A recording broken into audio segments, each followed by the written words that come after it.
Président de la communauté des communes, Pierre Aliagas, Monsieur le sénateur-maire François Calvet, Monsieur le premier vice-président du conseil départemental Michel Mouly, Madame Para-Joly, conseillère départementale, Mesdames, Messieurs les maires et amis élus des communes voisines, et je dois dire que je suis particulièrement touché par votre présence nombreuse, malgré que j'ai 3 collègues qui ont dû partir parce qu'ils ont des départs à la retraite. Et puis je saluerai, au titre des maires, notre amie Madame Irles, qui nous a fait le plaisir de venir de loin, de Villelongue, nous rencontrer. Merci, merci beaucoup.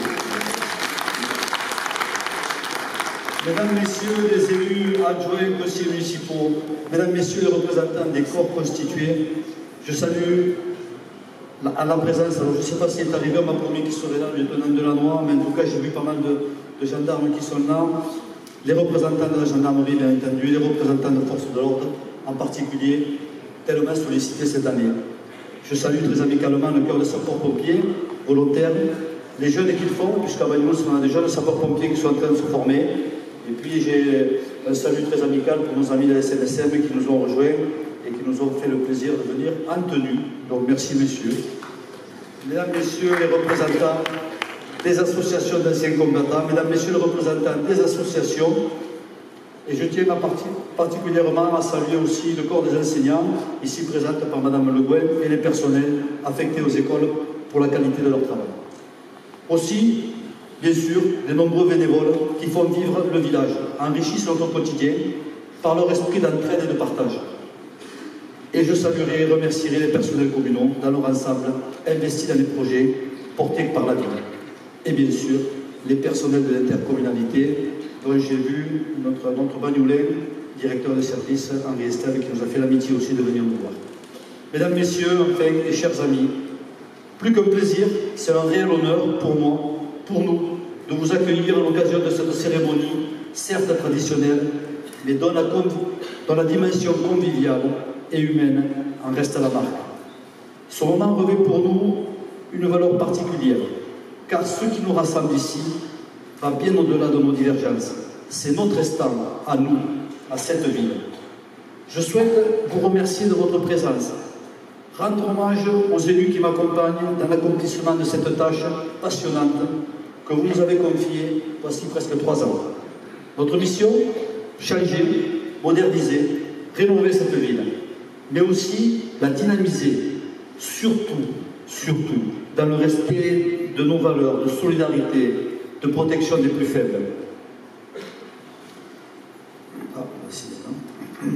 Transformer notre Bagnols, le rendre plus fort, plus accueillant, plus sécurisé, pour qu'il se projette dans l'avenir, qui, nous le savons, n'attendra pas les retardataires et nous offrira de nombreux défis.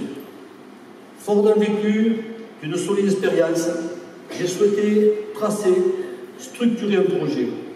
Ne pas agir sous la pression, mais dans le cadre d'une réflexion commune, élaborée, réfléchie, fruit d'un travail en commun. Dès notre prise de fonction, dans ce nouveau mandat, il nous est apparu comme une évidence de rédiger un projet de territoire. Ce projet de territoire, fruit d'un long travail de concertation avec l'ensemble des services et des élus, est maintenant en phase d'exécution. Sa finalité, au travers des valeurs que je viens de citer, est de nous offrir une vie meilleure, plus heureuse, pour nous et les générations futures. C'est notre seul objectif. N'allez pas écouter les âmes bien mal intentionnées qui vous diront que nous élevons des monuments à notre gloire pour marquer notre passage. Nous valons bien mieux que ça.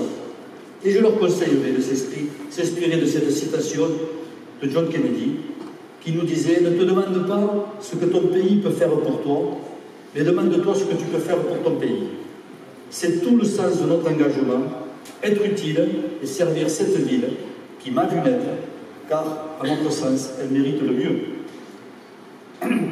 Nous avons identifié de nombreuses actions et projets que certainement la durée de ce mandat ne suffira pas à accomplir. Nous avançons et sommes très déterminés. Notre projet analyse la mise en place de notre stratégie de territoire pour un développement économique et un tourisme durable, innovant, solidaire, intégré. Son socle, le plan Littoral 21, la croissance bleue à l'horizon 2020, d'ailleurs portée par la nouvelle grande région. Notre projet a la volonté d'apporter une réponse à travers un schéma de cohérence territoriale, de valorisation de notre ville, par des aménagements urbains. Assurail, une liaison à partir du centre-ville vers nos pôles économiques, mais aussi vers le port, grâce à la création d'un cheminement doux. Par la réflexion de l'avenue principale, le front de mer, il doit prendre en compte les déambulations des personnes à mobilité réduite, des parents accompagnant leurs enfants, de nos aînés qui aiment ainsi promener ici à soir. Une allée sécurisée, entièrement pavée de pierres naturelles, pierres de cuir, sera mise en service l'un des murs brise-lames à l'abri de la circulation, proposant une promenade au fil de l'eau. La grande esplanade, quant à elle, sera traitée en pierre naturelle dans des teintes ocre clair, rappelant notre sol. Le stationnement, les bus à 1 € du conseil départemental, avec la mise en sécurité, sera optimisé par une voie organisée. Également, le stationnement du petit train touristique et celui du taxi hors des voies de circulation. Un plateau traversant, rehaussant la chaussée sera aménagé en un espace partagé qui réduira la vitesse des véhicules. Notre ambition est que Banyuls soit une ville que l'on ne traverse pas, soit une ville où nos amis touristes aient envie de s'arrêter, et non de la traverser vite, en direction de l'Espagne, en quête de courses bon marché, les jours nuageux de l'été. Les travaux sont en cours et s'achèveront au début du printemps. C'est un projet d'embellissement pour notre ville, pour la rendre plus attractive, plus vivante. C'est un projet de reconquête du centre urbain, pour créer une véritable dynamique commerciale, renouer du lien social, faire de ce lieu un point de rencontre, d'échange, comme nous l'avons connu par le passé et qui nous manque tant. Ce projet s'inscrit dans la restitution de l'accès des espaces publics à un plus grand nombre. Le domaine public est inaliénable, je le rappelle. Il est la propriété de tous. Il doit être, grâce à des concessions d'occupation autorisées aux commerçants, un acteur de croissance, d'emploi pour la ville. Pour ce faire, sera rédigé un règlement, une charte d'utilisation de bonnes pratiques, afin que les limites et les droits soient respectés dans l'intérêt de tous. Les habitants de Banyuls ont le droit aussi d'avoir un centre-ville de qualité. La réalisation du parvis devant le futur biodiversarium marin qui ouvre ses portes en mai a pour but de sécuriser son accès, embellir le site, qui deviendra un pôle structurant pour notre développement à travers un partenariat fort mis en place avec les instances du laboratoire agro. Notre ambition est d'inscrire Banyuls comme une ville universitaire, tournée vers la recherche en milieu marin, la protection de nos mers et la création de nouvelles entreprises grâce à la pépinière de start-up installée dans ces locaux. Ce nouvel aquarium, qui attend plus de 80 000 visiteurs par an, représente une formidable attraction avec ce concept de mettre la science au cœur de la visite. Il créera ainsi un équipement original, unique, dépendant d'une université. Et je voudrais remercier M. Vincent Laudet, ici présent, et M. Philippe Le Baron, qui est aux États-Unis, je pense, qui ont œuvré et qui œuvrent encore pour ce joyau, pour que ce joyau soit mis à la portée de chacun. Merci, messieurs.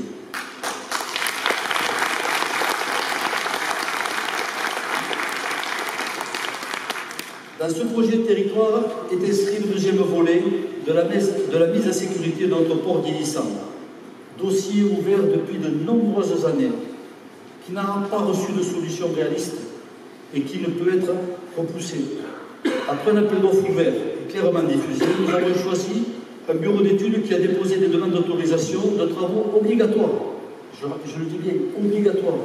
Dossier épais, consistant, fruit lui aussi d'un long travail, en concertation avec les différentes administrations. Il est maintenant dans le long circuit des services de l'État, pour plus d'un an.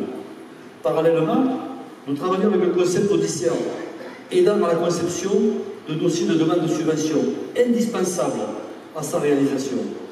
C'est un projet très compliqué à mettre en œuvre, car pour l'instant, et je le dis dans la clarté, nous n'avons pas la totalité du financement. Cela ne veut pas dire que nous ne l'aurons pas, que nous n'aurons pas de solution. J'y travaille depuis des mois à la recherche de ces financements. C'est un dossier incontournable, considérant la vétusté des installations portuaires et l'urgence de leur mise en sécurité.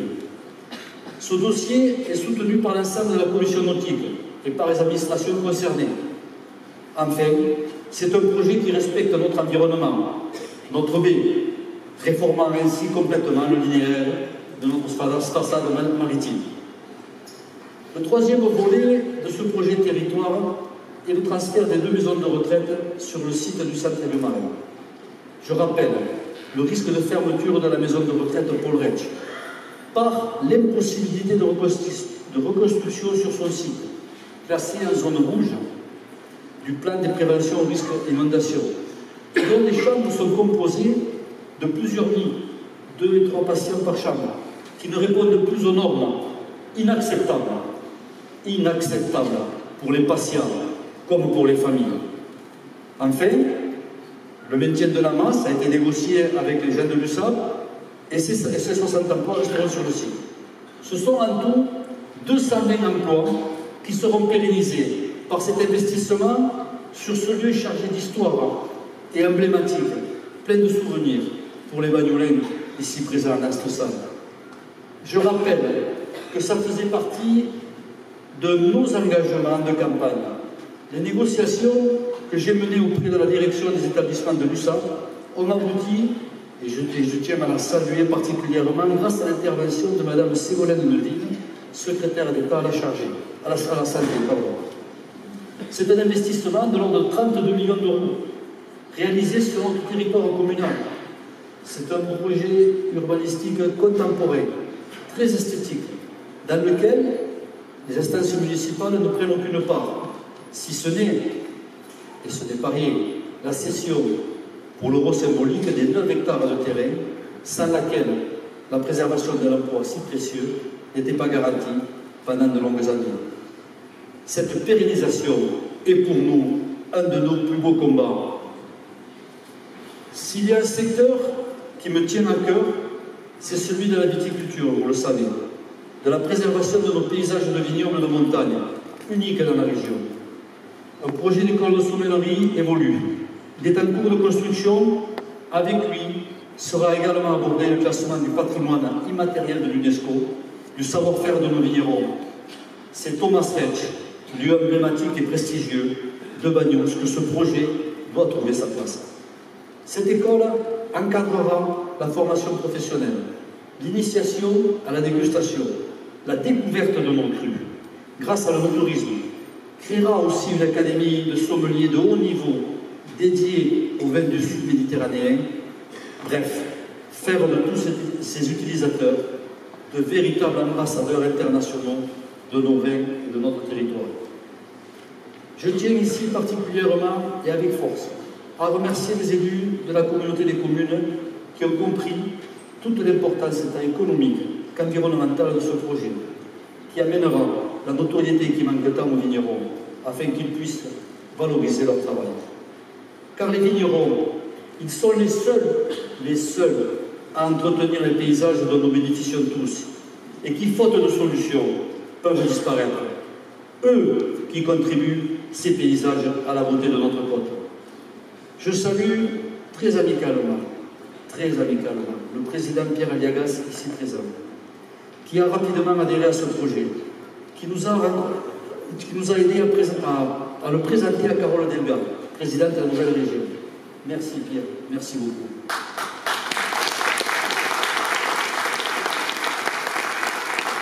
C'est un projet très original, puisque porté par 2 communautés de communes. Et je dois me féliciter du partenariat avec M. René Olive, maire de Thuir et président de l'Interco des Astres. Notre projet territoire, est surtout unicité solidaire. Par la création en 2016 de la MSAP, Maison de service au public, qui facilite et accompagne toutes les démarches administratives, projet soutenu et cofinancé par l'État. Ça évite à de nombreux Bagnolins de faire des longues queues dans les caisses de retraite, à la CEDIC, partout, alors qu'on peut donner le renseignement ici. Ça, c'est vraiment une belle chose. Notre projet de solidarité, elle est aussi par la mise en accessibilité des écoles, améliorant ainsi le cadre de l'enseignement, grâce à l'installation de tableaux tactiles dans ces classes, dans les classes de cours primaires. Notre ville consacre d'ailleurs un budget important aux écoles. Et nous sommes très attentifs au maintien des classes. C'est par le projet de modernisation de la cantine, trop bruyante et exiguë, en 2007 que nous poursuivrons nos efforts. Et nous avons un grand merci à exprimer aux enseignants, au personnel des écoles, car leurs tâches sont pour nous très importantes. Ils forment, éduquent les futures générations, les futurs citoyens. C'est à eux que nous confions ce que nous avons de plus cher, nos enfants.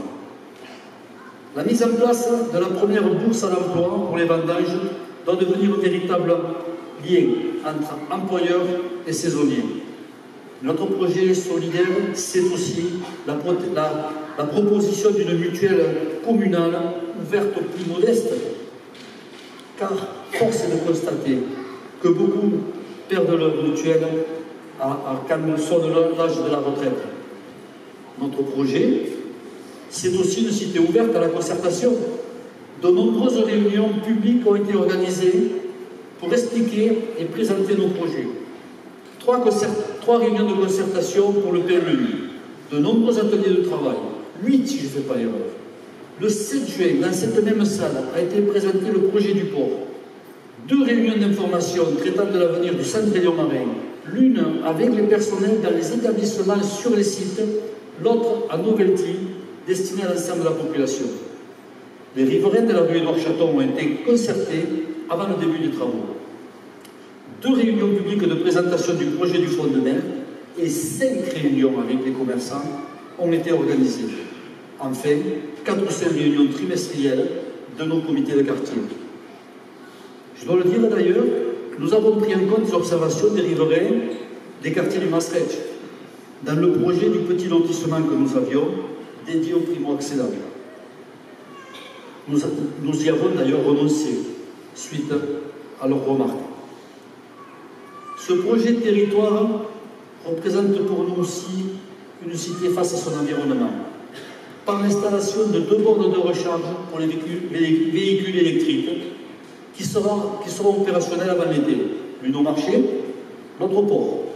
C'est la création de la RIS, Réserve intercommunale de sécurité civile, composée de plus de 70 bénévoles.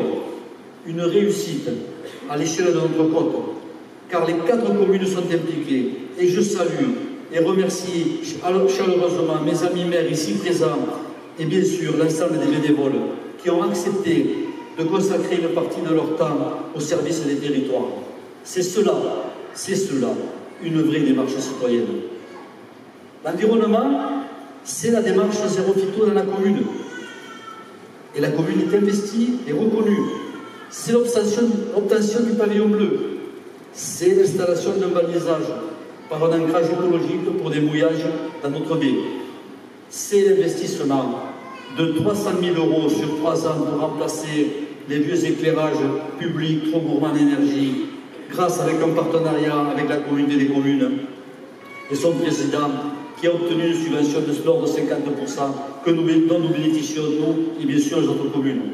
Enfin, c'est la mise en place de l'agenda 21, outil de travail de notre développement durable. Et notre projet de territoire, c'est aussi une cité qui se répare par l'engagement de travaux importants, en investissement pour l'amélioration de l'accueil au camping et la réfection de sanitaires. C'est aussi une cité qui investit dans ses routes, par la livraison, début septembre, dans la route des Masses, dont la partie de route bétonnée est financée par le conseil départemental dans le cadre du concept route et itinéraire partagé. C'est la réfection de la chaussée de la route départementale Manon-Maastricht, financée aussi par le conseil départemental. Les trottoirs, financés par le budget communal et réalisés par l'équipe technique municipale, sont en cours d'achèvement. Un grand merci à Michel Molly et à la présidente Emeline Malherbe.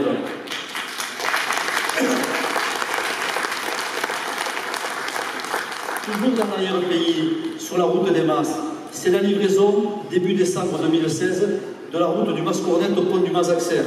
Route goudronnée enrobée à chaud, financée à hauteur de 80 000 € sur les fonds DETR.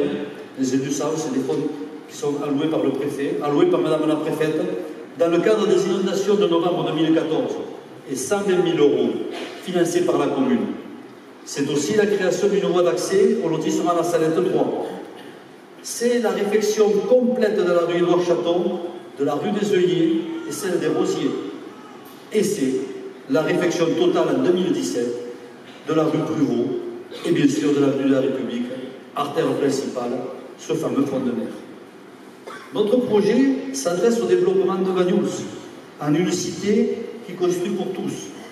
Les travaux de construction de 36 logements situés derrière la caserne des pompiers démarrent et seront enfin livrés fin 2018. C'est l'approbation du PLU, plan local d'urbanisme, qui prévoit la reprise de ce fameux lotissement ZAC de la Rectorie qui deviendra un lotissement communal. Et je le dis parce que j'y tiens beaucoup, avec une partie réservée pour nos primo-accédants.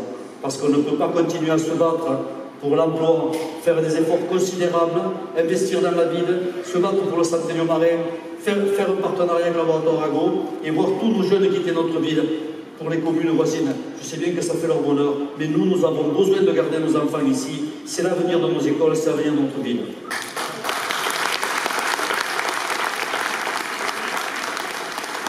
C'est aussi une cité qui investit pour ses enfants.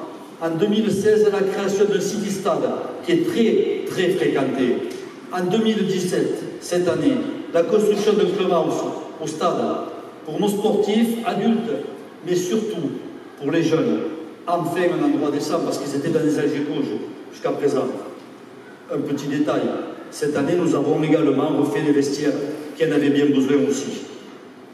Enfin, certains l'avaient rêvé, nous l'avons fait. Après de nombreuses années d'attente, nous avons une solution pour le refaire, le toit de Bartissol, ici. Et sans l'intervention de Rémi et de son équipe qui sont montés sur le toit, on aurait dû ouvrir le parapluie dans cette salle aujourd'hui, parce que le toit est en très mauvais état. Merci Rémi.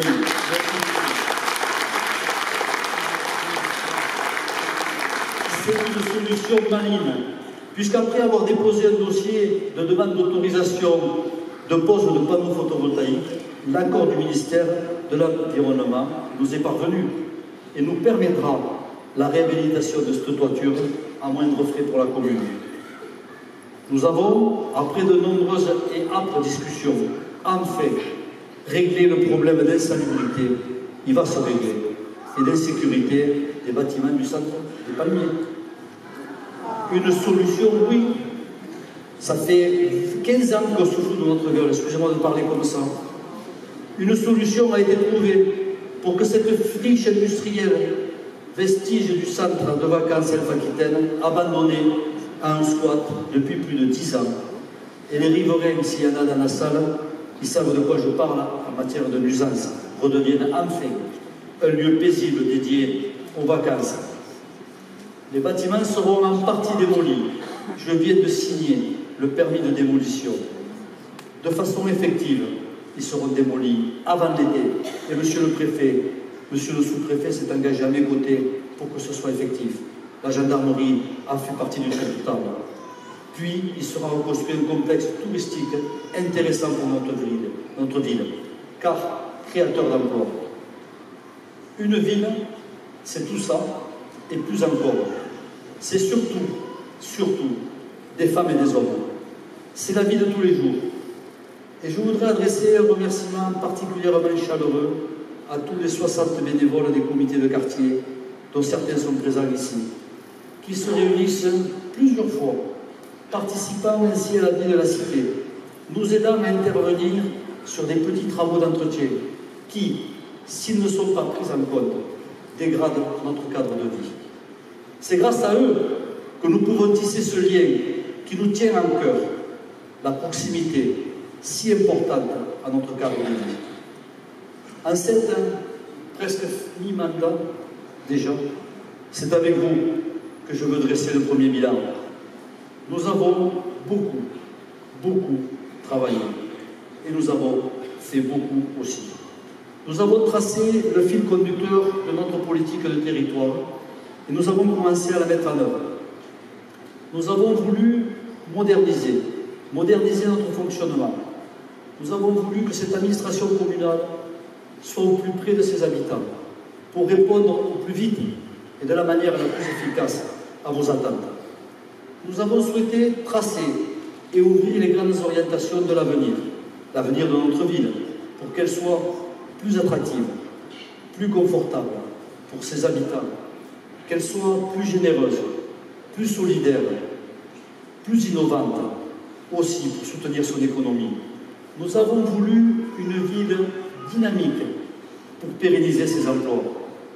Nous avons voulu aussi que notre ville soit plus douce, qu'elle ouvre des possibilités pour que nos enfants puissent y vivre et accéder à la propriété.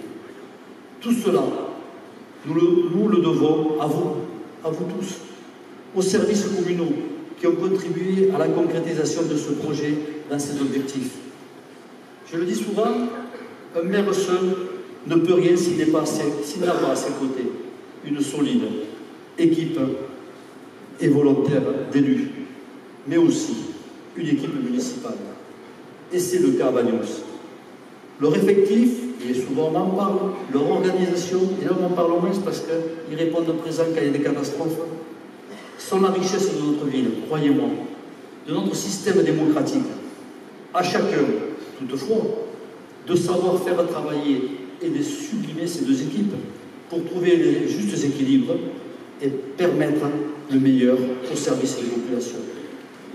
C'est, ne l'oublions jamais, l'essentiel de notre mission de service public, que la gestion de la cité soit faite dans l'humanité, la solidarité et dans le vivre ensemble. Je tiens à remercier vivement l'ensemble des équipes municipales pour leur implication et le travail accompli. On peut les applaudir, les employés municipaux, qui ne ménagent pas sa peine. Si je devais qualifier cette année 2016 par quelques mots, je citerai courage, détermination, travail, lucidité et sécurité.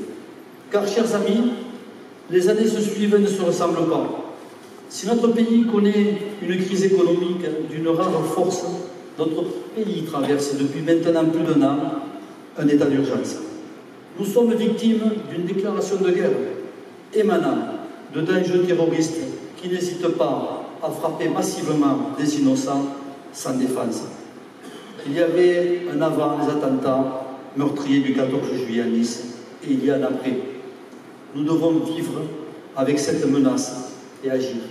Rien ne sera plus pareil.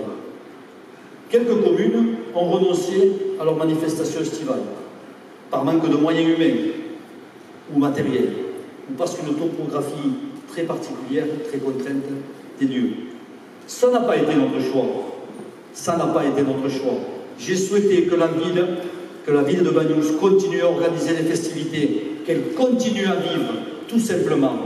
C'est pour nous un acte de résistance face à ce fanatisme religieux qui ne cherche qu'à détruire notre mode de vie, à s'attaquer à nos valeurs de liberté, de fraternité, d'égalité. J'ai déclaré, dès les premiers attentats, non, non, nous ne renoncerons pas. C'est un acte fort, cette démarche. C'est notre ville entière qui, à travers nous, mais surtout à travers vous, s'y est engagée. Cela nécessite la mobilisation de moyens importants, de forces de l'ordre, et je salue vraiment la gendarmerie et la police municipale, ainsi que l'armée qui est venue dans nos villes, ainsi que de nombreux volontaires, ne l'oublions pas, qui l'ont fait sur la base du volontariat, même si bien sûr qu'il y avait des compensations, mais s'ils n'avaient pas voulu le faire, ils ne l'auraient pas fait, nos employés municipaux, qui ont accepté de passer une partie des festivités, certains régulant la circulation des véhicules, d'autres stationnés avec des engins lourds aux endroits stratégiques de la commune pour former autant de barrages.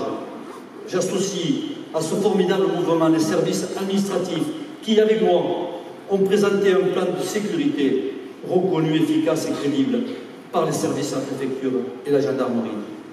C'est grâce à la volonté de toute la population, à notre détermination, à votre implication, qu'ensemble, nous avons accompli cet acte de courage responsable, où nous avons assuré un maximum de sécurité, sachant, et je le dis haut et fort, que le risque zéro n'existe évidemment pas. J'ai donc décidé, considérant les circonstances exceptionnelles que vit notre pays, en répondant à vos inquiétudes, par le renforcement des services de police municipale par 2 agents, mais aussi par l'installation de nouvelles caméras. Il y en avait déjà, il y en aura encore d'autres. Et aussi par l'armement, après une formation approfondie, de l'ensemble des agents qui assureront d'ailleurs un service plus long, puisqu'ils assureront une présence tardive des soirs d'été. Je le dis haut et fort, j'assume notre volonté de faire un effort particulier quant à la sécurité, parce que la sécurité, ce n'est pas négociable, c'est une de nos libertés fondamentales. 2017 s'annonce en une année non dénuée de risques. Risques au niveau européen, notamment par la politique menée par le Royaume-Uni, son Brexit, par les incertitudes de nos amis espagnols au vu de la situation régionale, par le financement de la dette grecque et la politique budgétaire de l'Allemagne. Que dire du nouveau président des États-Unis? Il y a également les risques forts d'attentats. Ils ne seront pas sans conséquences sur notre économie touristique, entre autres. Enfin, les premiers 6 mois de l'année, avec cette longue période électorale, ces incertitudes et la mise en sommeil de décisions, tout ceci, mes amis, doit nous conduire à la plus grande prudence. Bien que très modeste, la croissance fait son retour en France, insuffisante pour booster une réelle reprise économique.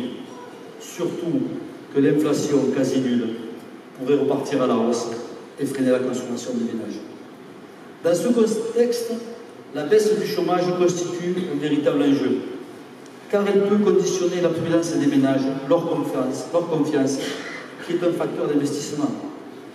Ne pas pouvoir offrir de véritables perspectives d'avenir à notre jeunesse est un véritable défi. Une frustration pour les élus, croyez-moi, une frustration auxquelles sont confrontés les élus, bien sûr, et nos sociétés. Depuis 2015, les collectivités territoriales ont été associées à l'effort de redressement par une baisse des concours financiers dont elles bénéficient. Cela représente pour la ville de Banyuls 400 000 € de moins. Nous avons pris des engagements, et ce, avant, et je le dis bien, avant que ne soit mis en place cette politique de rigueur. Cette année, comme depuis notre arrivée, nous n'augmenterons pas les impôts locaux. Nous n'augmenterons pas les impôts locaux, malgré que nous investissons dans la ville. Nous maintiendrons les subventions aux associations, car ces associations sont, à mon point de vue, l'âme de notre ville. Celles qui rendent la vie plus douce, plus fraternelle, plus conviviale. Elles sont indispensables en bon équilibre de notre vivre ensemble, dont nous avons tellement besoin dans ce monde si dur. J'en appelle au sens des responsabilités des présidents, à qui j'adresse mes amitiés et surtout mes félicitations et mes remerciements considérant le travail fourni et toute leur implication. J'en appelle à leur grande sérénité. Vous, comme nous, collectivités, sommes tenus de faire plus avec moins. Nous devons donc être imaginatifs. Et je le dis, ne pas baisser les subventions, c'est déjà un gros effort. Notre pays, patrie des droits de l'homme, démocratie moderne, va vivre une période électorale intense, où tout le monde peut, mais surtout doit s'exprimer. Ce débat, où des conceptions, des idées vont s'exprimer, parfois avec conviction, avec force, doit être pour notre ville un moment d'échange, de dialogue, pas de confrontation, pas un moment de division. La démocratie, pour laquelle nos pères se sont tant sacrifiés, doit être la grande gagnante des débats. Je vous exprime donc mes vœux d'intense participation en ayant la sagesse et la retenue nécessaires. Je souhaite à Banyuls la paix, l'harmonie, la fraternité et que ce vivre ensemble reste notre ADN. Je voudrais adresser mes remerciements aux différents acteurs de la vie banyulingue, associations avec leurs bénévoles, je l'ai dit, si précieux, si dévoué. Aux acteurs de la vie économique, commerçants, artisans, vignerons des caves coopératives comme des caves particulières, aux laboratoires Arago et les personnels, et aux personnels communaux, et bien sûr à nos amis personnels de la communauté des communes. J'ai une pensée très affectueuse pour nos amis qui sont dans la souffrance, qui sont seuls, qui traversent ou qui vont traverser de dures épreuves. En cette année où notre pays n'a pas été épargné, la solidarité nationale, l'émotion se sont exprimées avec force autour des victimes.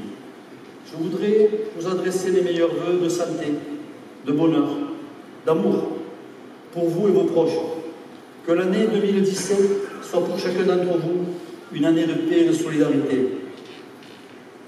Pour ce qui est de l'avenir, il ne s'agit pas de le prévoir, mais de le rendre possible, écrivait Antoine de Saint-Exupéry.